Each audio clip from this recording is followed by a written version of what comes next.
এই প্রতিবাদের এগেইনস্টে উনি প্রতিটা কথা বলছেন। কেন ডাক্তারি কিসের প্রতিবাদ? কিসের?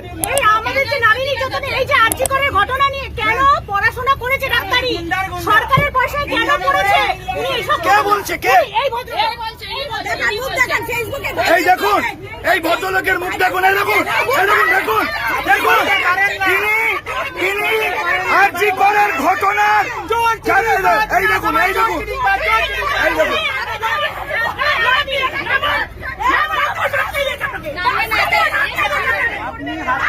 দেখুন, এই ভদ্রলোক আরজি করের ঘটনাকে, ওই নারী নির্যাতনকে সমর্থন করছে, বলছেন যে এগুলো বাড়াবাড়ি হচ্ছে।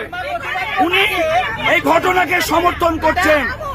যে মহিলারা, আমাদের যে ডাক্তাররা করোনা পরিস্থিতিতে প্রাণ বাজি রেখে আমাদের বাঁচিয়েছেন, সেই ডাক্তার আরজি করে ধর্ষিতা ধর্মতলা থেকে যে মহিলারা বাসে রয়েছেন তাদেরকে উত্তপ্ত করতে করতে এসছেন।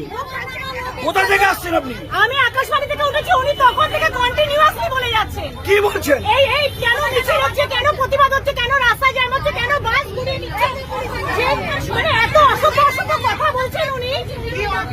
দেখুন, উনি বলছেন ওনার সুবিধা অসুবিধে, ওনার সুবিধা অসুবিধে।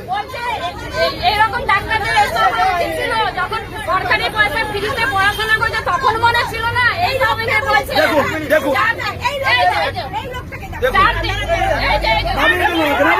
দেখুন, পুলিশ আসছে, নাবান ওনাকে, নাবান, একদম বাজে লোক। দেখুন, পুলিশ এসে নামিয়ে দিচ্ছি না। রাখুন, যে পাড়ার ইনি, সেই পাড়ার লোকেরা চিনবেন। এই ভিডিওটাকে ভাইরাল করবেন। এটা 71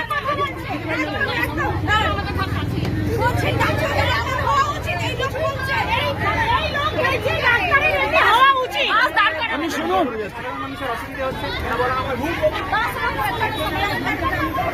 এই কন্ট্রাক্টর দাদাকে যাতা বলেছে, এই কন্ট্রাক্টর দাদাকেও যাতা বলেছে আমাদের সামনে। বলছে সরকারি পয়সায় করেছে, ডাক্তারের হওয়া উচিত। ধর্মতলা থেকে প্রতিটা মহিলাকে উত্তক্ত করতে করতে আসছে। এই দেখুন,